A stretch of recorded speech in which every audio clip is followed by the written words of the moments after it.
I would like to ask you a provocative and controversial question. Do you plan on dying in your business? In the past 2 months, I've presented to over 5,000 business owners, and I've asked them all that same question. Usually it generates a laugh, which is great for me as a speaker because I want to connect with and engage my audience. There's only one problem. I wasn't, and I'm not trying to be funny. I'm quite serious about asking you this confronting question. Hi, my name is Rhondalynn Korolak.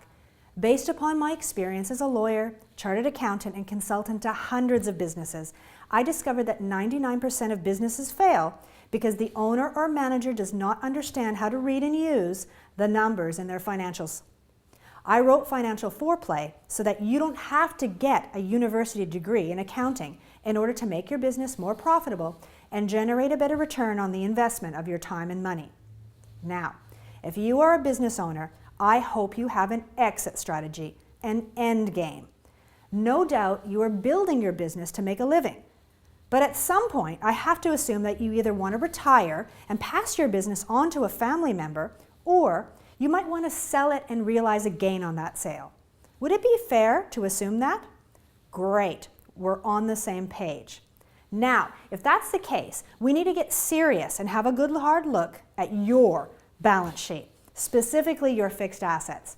One of the biggest mistakes that I see business owners making is purchasing assets that they don't need and that do not produce a return.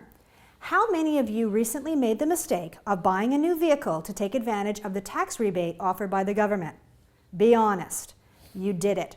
Or at least you know someone who did. Now, I don't care if the government offered you an 85% tax write-off.